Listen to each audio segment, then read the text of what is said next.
57వ కీర్తన అల్తాషేతు అనేటువంటి రాగం మీద పాడదగినది. గుహలో సౌలు రాజు నుండి దావీదు పారిపోయినటువంటి సమయంలో రచించినటువంటి కీర్తన. ఏమంటున్నాడు అంటే 2వ వచనం లోపల, మహోన్నతులకు దేవునికి నా కార్యము సఫలము చేయి నా దేవునికి నేను మొరపెడుచున్నాను. నా కార్యము సఫలము చేయు నా దేవునికి నేను మొరపెడుచున్నాను అన్నాడు. అంటే మనము ప్రార్థన చేసే ప్రతిసారి, మనం మొరపెట్టే ప్రతిసారి ఏ విధంగా ప్రార్థించాలి, ఏ విధంగా మొరపెట్టాలి అనగా, నా కార్యము సఫలము చేయు నా దేవునికి నేను ప్రార్థించుచున్నాను, నేను మొరపెడుచున్నానని పరిపూర్ణమైన విశ్వాసం గలవారమై ప్రార్థించాలి. అప్పుడు దావీదు అనేకమైనటువంటి బాధల్లో, ఇరుకులలో, శ్రమల్లో, కష్టంలో, ఆయన మిక్కిలి వేదన నిలిచినప్పుడు, శత్రువు వెంబడించేటువంటి సందర్భంలో ఉన్నప్పుడు, అనేకమైన ఆపదల్లో పడి ఉన్నప్పుడు దావీదు ఈ విధంగా ప్రార్థిస్తున్నాడు. దేవా నన్ను కరుణించుము, నన్ను కాపాడుము, మహోన్నతుడైన నా దేవా నా కార్యము సఫలం చేయి నా దేవా నేను నీకు మొరపెడుచున్నాను, నేను ఆపదలో చిక్కుపడి ఉన్నాను, నేను సింహముల మధ్య ఉన్నాను అన్నాడంటే దేవుడు సింహాల నోళ్లను మోయించేవాడు. సింహాల లాంటి నోళ్లు కలిగినటువంటి, నోళ్లు తెరిచి మాటలు ఉచ్చరించేటువంటి వారు కుక్క పిల్లల వలె, ఇలా సాధు జంతువుల వలె నిలుచున్నాడు. దేవుడు వాటి నోరు మూయిస్తాడు.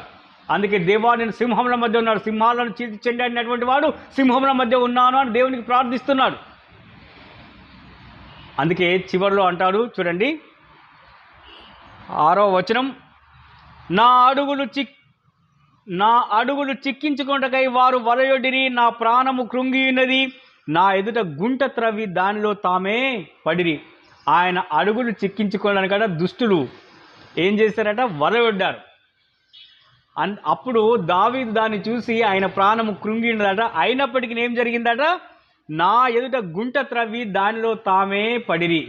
ఎవడు తవ్విన గోతిలో వాడే పడును, ఎవడు తవ్విన గోతిరే వాడే పడునని నిశ్చయంగా నీతో నేను చెప్పుచున్నాను. ఎవడు రాయి విసిరేద్దామని చూస్తాడో ఆ రాయి వాని మీదనే పడును.